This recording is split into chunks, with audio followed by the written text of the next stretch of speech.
Good morning all. Welcome to another session of YouTube live stream for Standard 10th Science and Technology Part 2. We'll continue with lesson number 8, Cell Biology and Biotechnology. Yeah, that is it. So let us start again by recalling about whatever we learned in the last two sessions.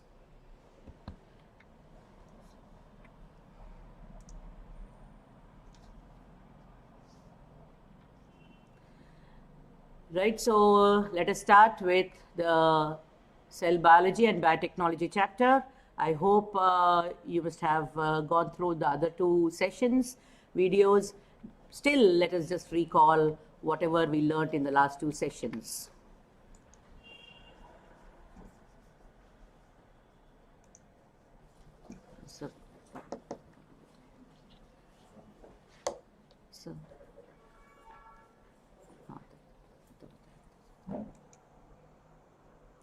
Right, so last sessions we learned about what is, you all have studied about the structure of cell. We learned about the, what is cell biology. We also saw the hierarchy of organization of organism, where a cell is the basic structural and functional unit of life. We also saw that similar cells together perform the same function, and that is why they are called as tissues. Now, different tissues group together to form what are called as the organs, and the organs group together arranged in a particular sequence to form what is called as an organ system. When many such organ systems come together, they form together an organism, isn't it, students? So this is how the hierarchy of organization of organism can be seen as a whole, right? Let us continue. We also saw what exactly is biotechnology, isn't it? The techniques of bringing about improvements in living organisms by artificial genetic changes and by hybridization for the welfare of human beings are together called as biotechnology. Biotechnology actually has two basic methods. One is the tissue culture, the other one is genetic engineering. We are talking about only basic methods here. So let us see what is tissue culture. We saw in the last sessions about tissue culture. The ex vivo growth of cells or tissues in an aseptic and nutrient-rich medium in controlled conditions is called as tissue culture. Here, this is due to the totipotent or the pluripotent capacity of the plant or the animal cells. With the help of tissue culture technique, a complete organism can be developed from a single cell or a tissue. So suppose we get an explant, a small part of the leaf of a plant, which is explant, which is called as an explant, and is transferred to a nutrient medium in the nutrient-rich medium. In control conditions, the ex vivo growth of cells can be seen as a mass of cells called callus. This callus is a mass of undifferentiated cells. Now, these cells could be differentiated by the addition of various growth hormones and vitamins. Now, it can give rise to the various organ systems like the shoot system and the root system, and grows into small plantlets. So here we can see that multiple plantlets can be grown, and these plantlets can actually be transferred under the process of hardening. Primary and secondary hardening procedures can be taken up so as the plants that survive hardening can be grown in the natural conditions. So that is how the tissue culture works.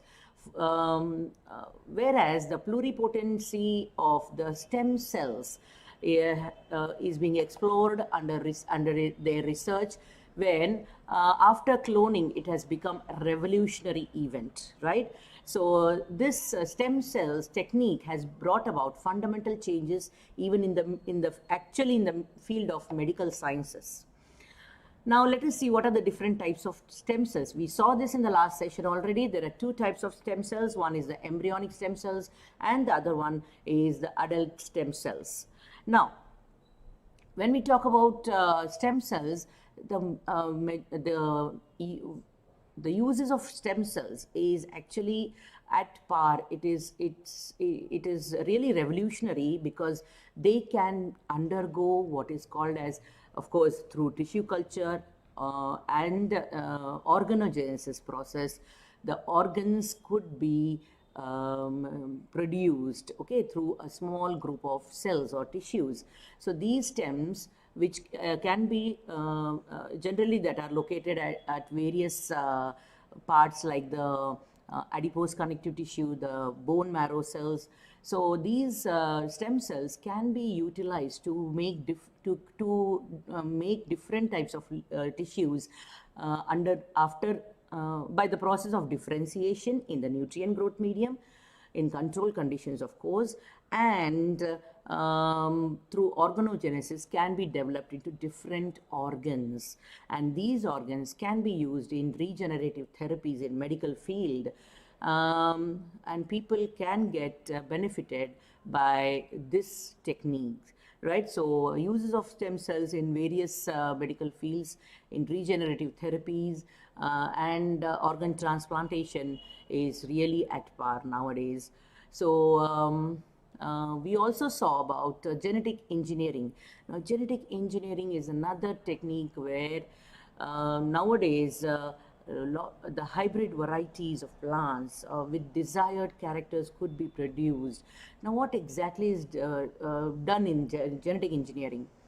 Let us see. The deliberate modification of the characteristics of an organism by manipulating its genetic material. So when there are changes that are being incorporated in the DNA, itself, by changing, by addition or deletion of certain genes, by exchange of genes, or any kind of changes that are being desired changes that are being made in the genes, can lead to the change in the expression of the organism, because a gene helps in the production of a protein, that is the gene expression. Now this protein, this expression or this protein can be of any type of protein, and that is going to express in as a character. So we saw that if at all there is a manipulation done in the structure of the gene, in the DNA, whether a DNA is removed, added, or is being exchanged with other organisms like the microorganisms. We have bacteria which are used as experimental organisms, and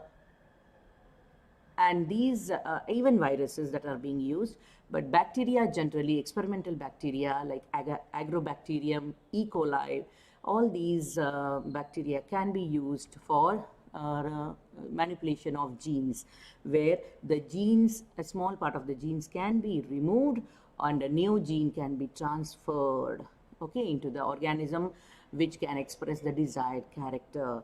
Now this has really made a huge change in the medical field, in the medical sciences, because of which we are using the hybrid varieties of plants and of plants, even now animals, and these changes are causing a great what should I say, a great it's a boon towards good human health, right? So let us talk about the general process of genetic engineering. This is what I was just telling you, where the organism, suppose a plant part is being taken, an explant of the plant leaf is being taken, and the desired gene is being present, that is being present in the agrobacterium. The bacterium, generally you all know, that has a genetic material, a bacterial DNA, and another extranuclear DNA called as the plasmid. Now this plasmid, of course, is a fertility factor. Not only that, the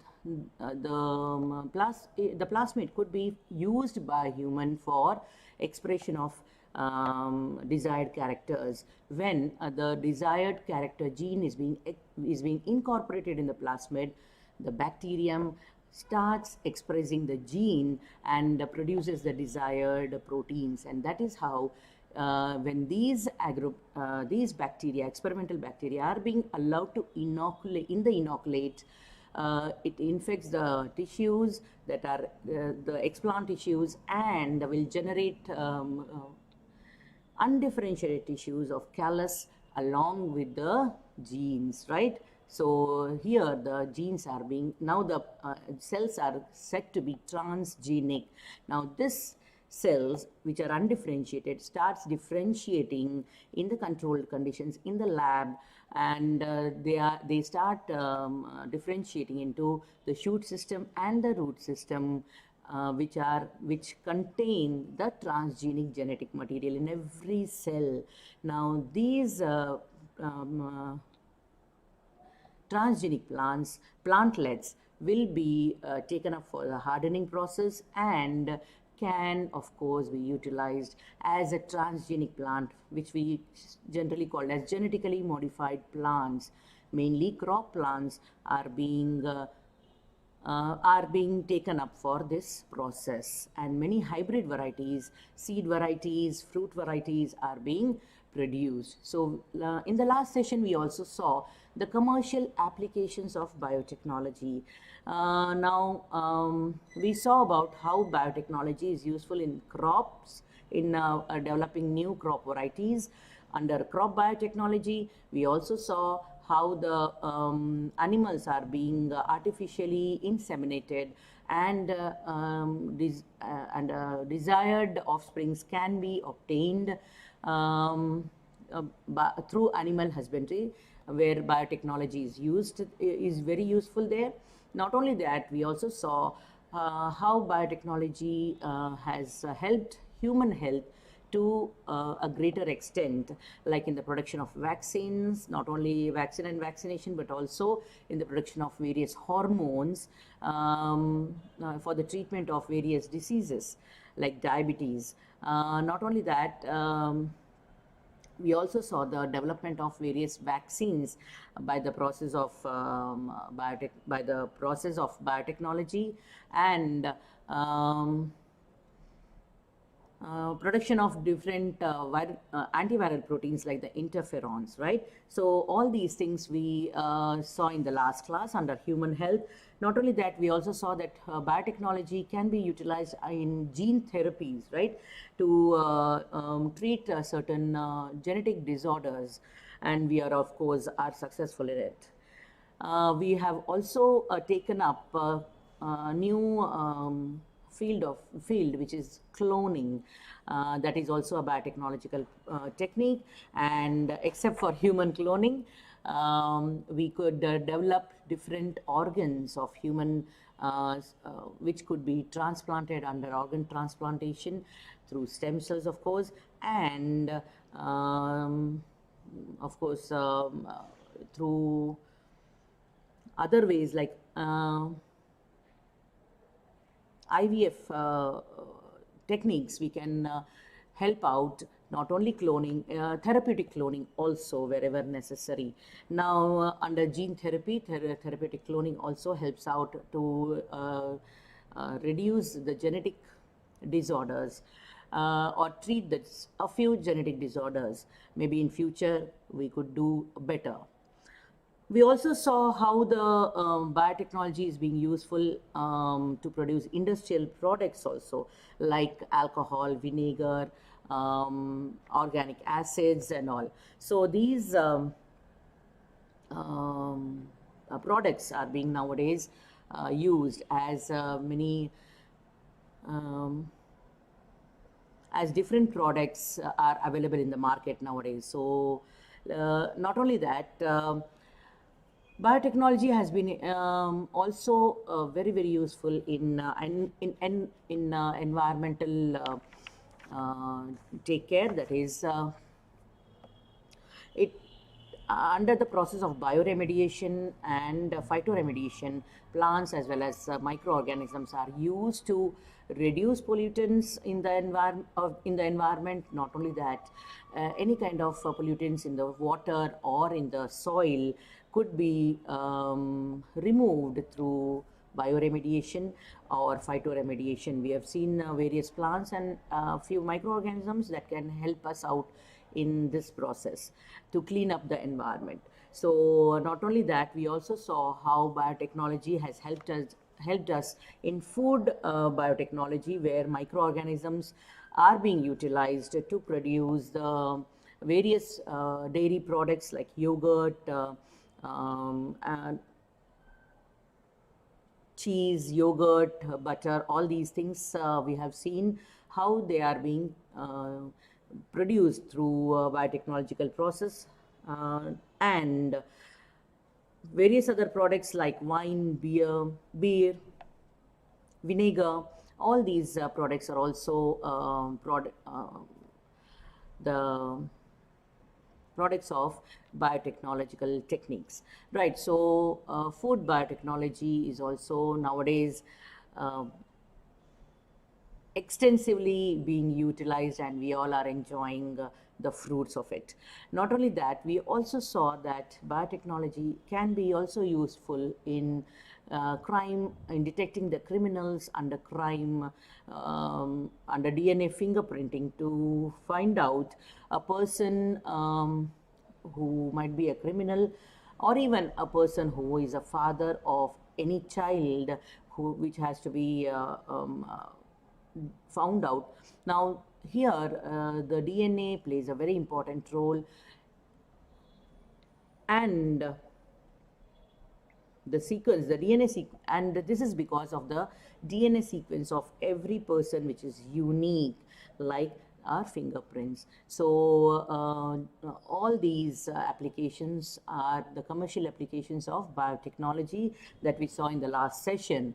Let us start today with some important stages in agricultural development, where biotechnology, of course, has a very important role. It plays an important role. Let us start. Let us just have a look of how and what are the important stages that has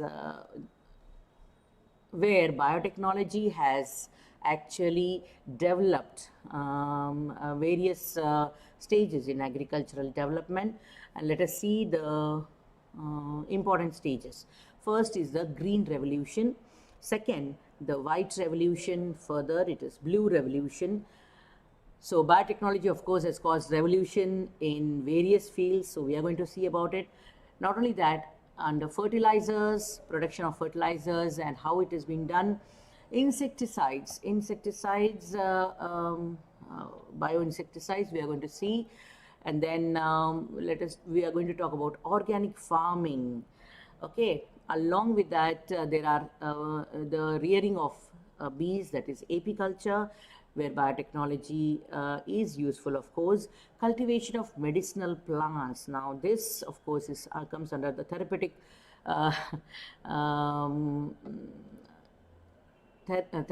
use of biotechnological techniques.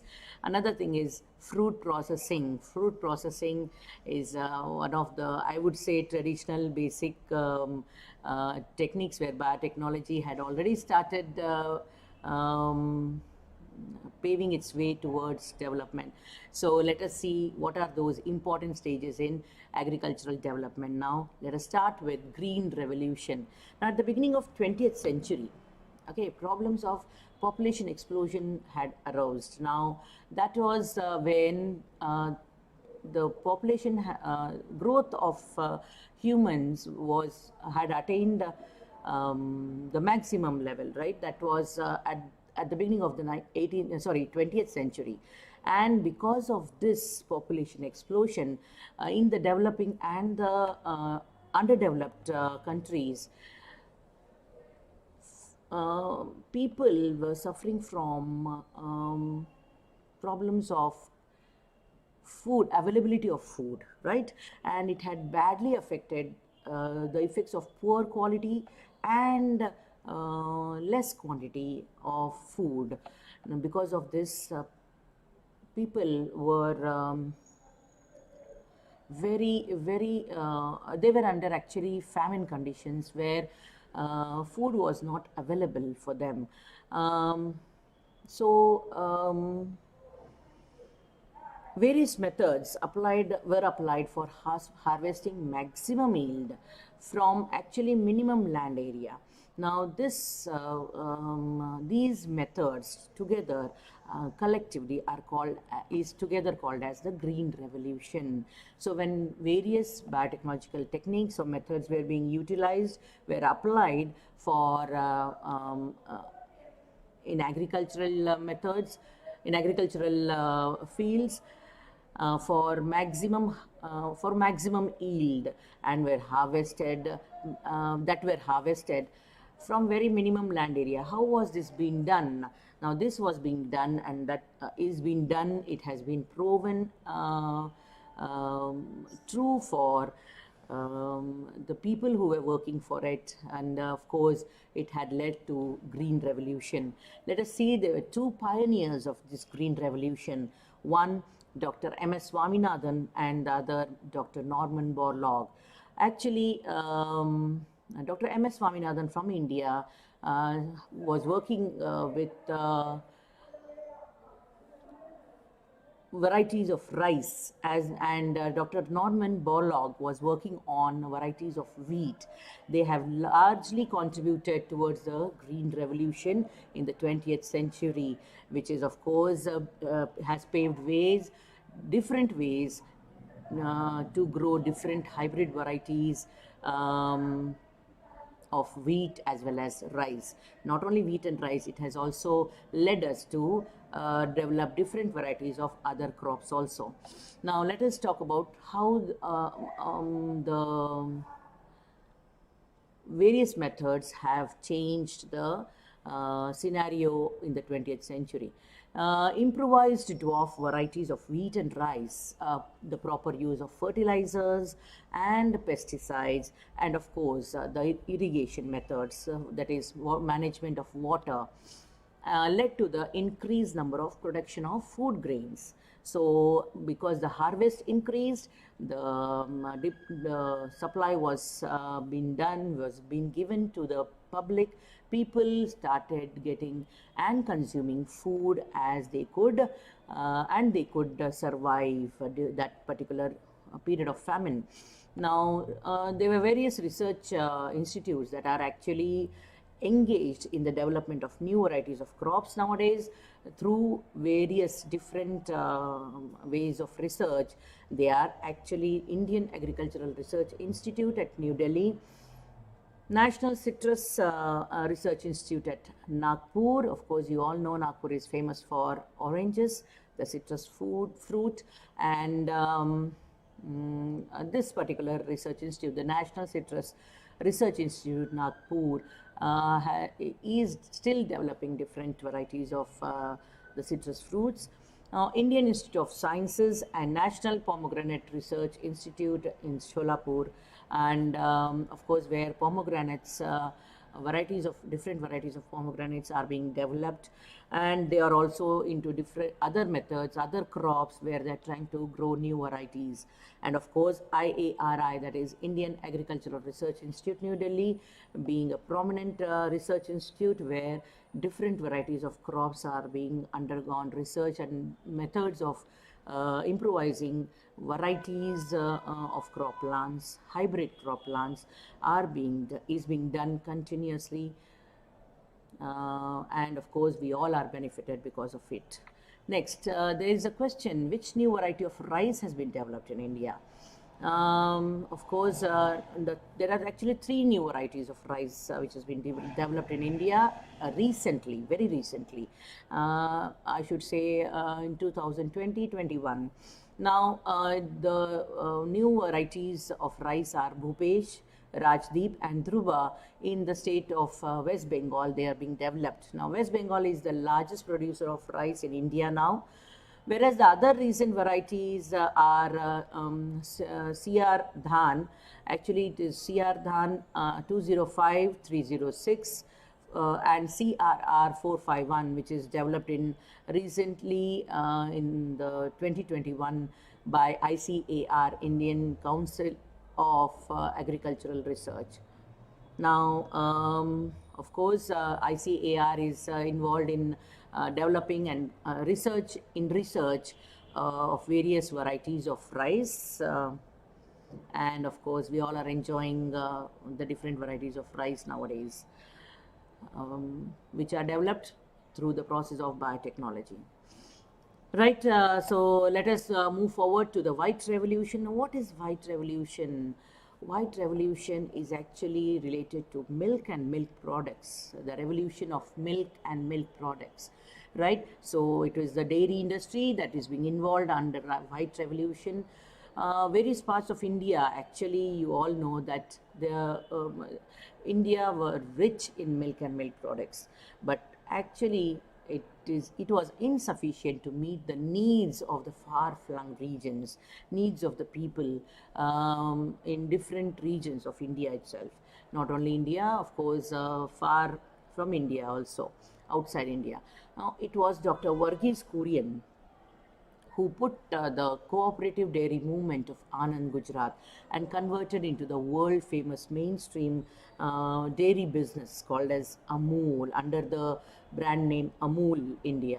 So he was the first, he was the person who channeled all the dairy products together and gave us a lot many dairy products under this brand name. Various experiments were performed for quality control, newer dairy products, and their preservation. Even now, various experiments are still going on, and we are getting the dairy products. And of course, everyone knows Amul is one brand name, not only in India but of course in the world. Let us talk about the blue revolution now. Blue revolution is related to water and aquatic organisms. The revolution of aquatic organisms, and of course the cultivation of aquatic organisms. Production of various useful aquatic organisms with the help of water is called as blue revolution. Now, farm ponds and fishes are very common in East Asian countries. Of course, in small ponds, farming of fishes is being done. Fishes are being cultivated, but people are not only cultivating fishes, but also now fishes like shrimps and rohu fishes, katla fishes under pisciculture, but also other aquatic plants and animals too. Excuse me. Yes. In India, a new program called Neelkanth Mission 2016 was launched, under which aquatic organisms and aquatic plants were cultivated in small ponds, in lagoons, and wherever possible. The aquatic organisms and aquatic plants were grown together. The flora and the fauna flourished together, cultivated together under this Neelkanth Mission, wherein if under this program 50 to 100% subsidies were offered, and farmers, fishermen and farmers were benefited through this program, through this mission. Freshwater fishes like rohu, katla, and other fishery products like shrimps and lobsters are cultured on large scale nowadays under this mission. Next, let us talk about some fertilizers. Substances that actually enhance soil fertility are called as fertilizers. Okay. Now, there are two main types of fertilizers generally used in agricultural fields. They are the chemical fertilizers, and the second is the organic manure. Okay. These are the basic two main types of fertilizers used in agricultural methods. The water holding capacity of the soil improves with soil conservation due to the use of manures. Due to humus formation on the upper layer of the soil, the crops can be grown well in this soil.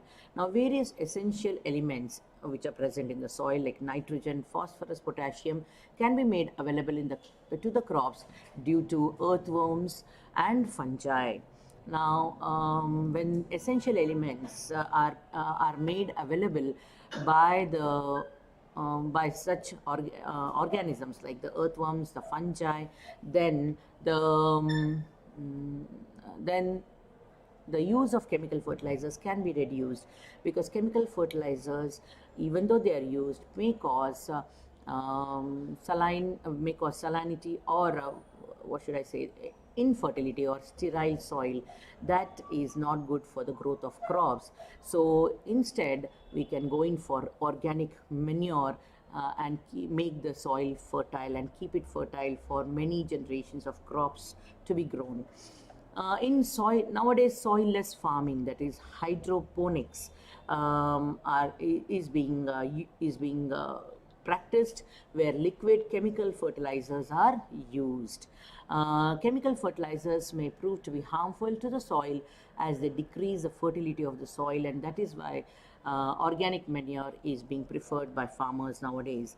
Now, soilless farming is actually a new field where you can grow crops, you can grow plants without soil, in a medium without soil. Now, that of course leads to another field where soilless agricultural method can be utilized to grow many multiple crops. So students, you can try out different methods of agriculture, new methods of agriculture coming up. And you can use biotechnology to enhance the farming methods, and of course be benefited in future. As of course you all know, India is an agricultural country. I call upon as many students as possible to keep our agricultural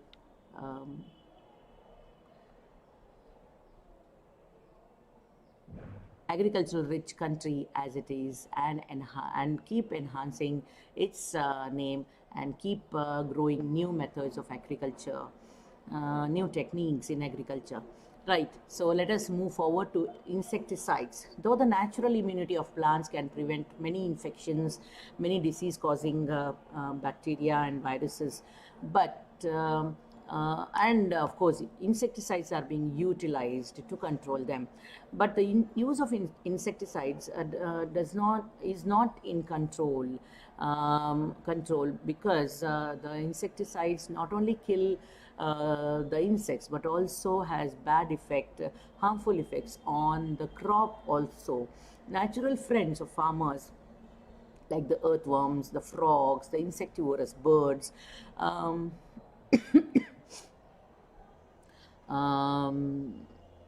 can be used instead of these pesticides. Okay, these are, of course, they are used. Pesticides actually are chemical substances that are poisonous, and they enter into the food web through water and food, and its biomagnification occurs. Biomagnification is accumulation of the chemical substances, the poisonous substances, the toxic substances in the body of the living organisms that could be harmful to the organism itself. So if the organism enters the food chain, then of course not only through the food chain, the chemical substance gets transferred to the food chain, accumulated in the food chain, in the other organisms of the food chain, but also the whole ecosystem, of course, through food web. Now this is called biomagnification, where the pesticides are going to be harmful to the organisms. So various pesticides like DDT, malathion, chloropyrifos, etc. has been proved to be very dangerous, and they have to be avoided. So instead of using these chemical insecticides and pesticides, we can go in for organic organisms, where the organisms which are simply termed as farmer's friend can be utilized instead. right? So next, let us go to another field where which is called organic farming. Now today the world is going organic. You all know people prefer organic products, and therefore organic farming is under cultivation.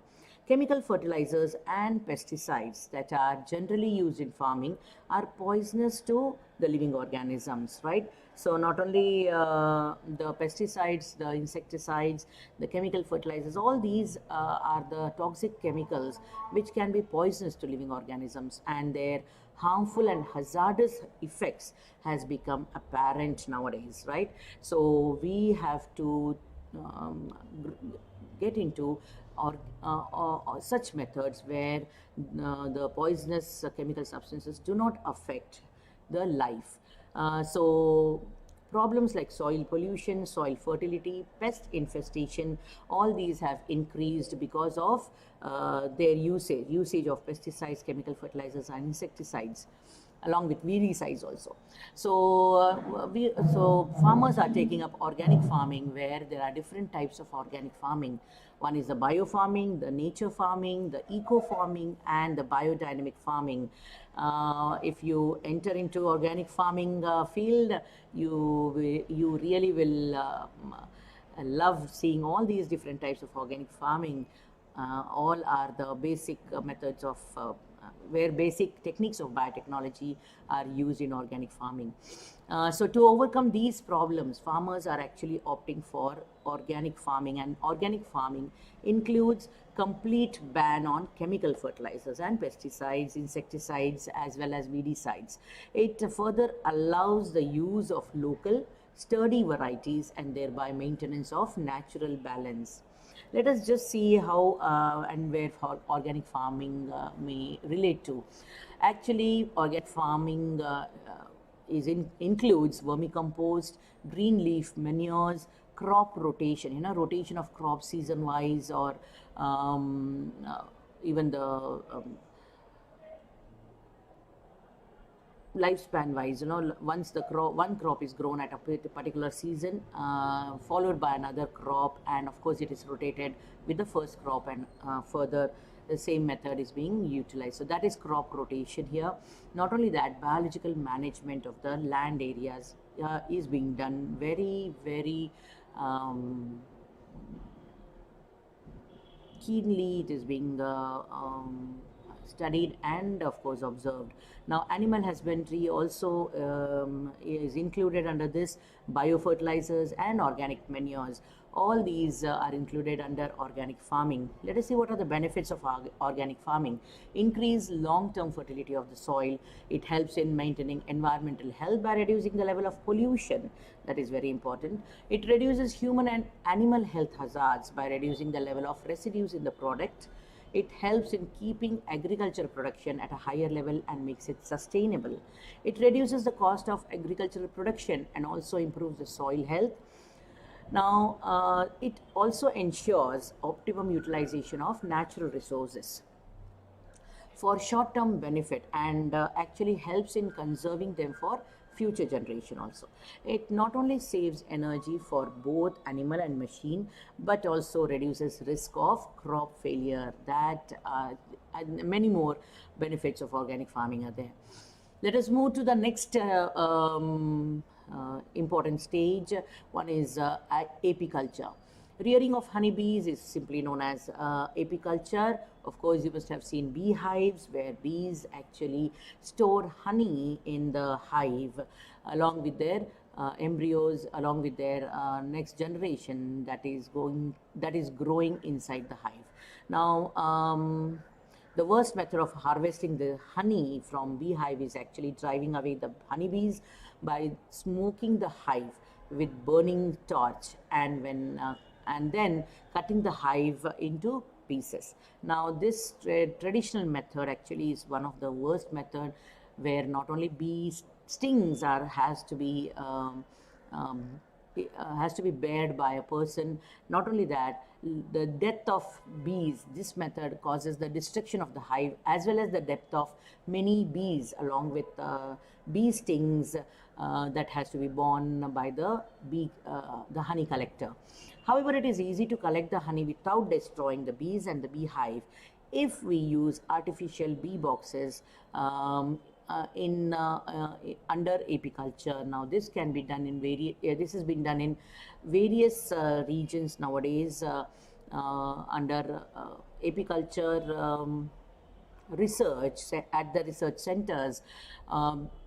Bee research center, of course, one is in Pune, and of course bees are being utilized to organisms are being utilized to produce honey without destroying them, without destroying the fauna for honey, right? So that is how the apiculture is useful. Let us see how the medicinal plants are cultivated using biotechnological techniques. Now, India has been gifted with a great biodiversity. You all know that. People in India have established a very humble and strong relation with nature.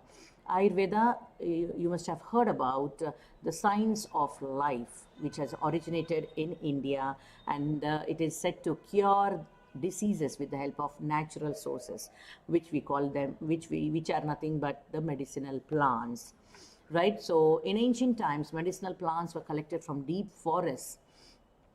Now, why were they collected? That was because these plants have certain active ingredients that are used for certain diseases. Like, for example, Adulsa is the local name of the plant, in which the active ingredient is being vasicin, that is present in the leaves of this plant, which can be extracted, and when given for therapeutic use for cough, it is very beneficial. So Ayurveda uses such medicinal plants for their active ingredients to treat diseases.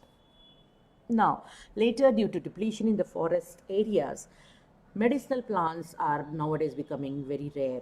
Now, here two medicinal plants you can see, because the names were not properly visible there, they are again written here. The first plant is a picture of Adathoda vasica, which is Adulsa, and you can see the leaves are very useful, which has the active ingredient. Whereas another, the second picture on the right shows Azadirachta indica, which is the neem tree, and it is said to be useful. It is antimicrobial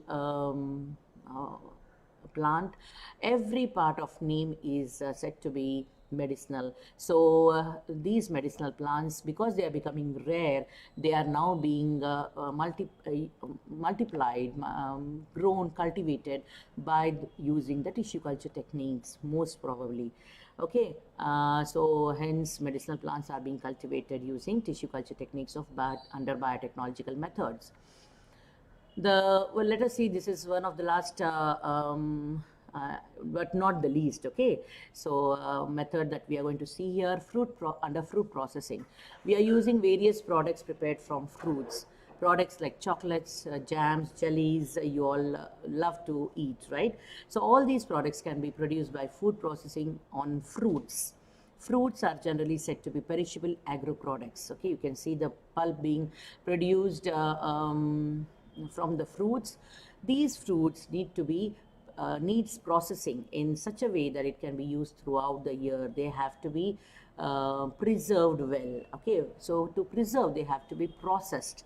Now, fruit processing uses different methods, ranging from cold storage to drying to salting and airtight packaging, then like preparing a kind of semi-solid substance called murabba, where the whole thing undergoes maybe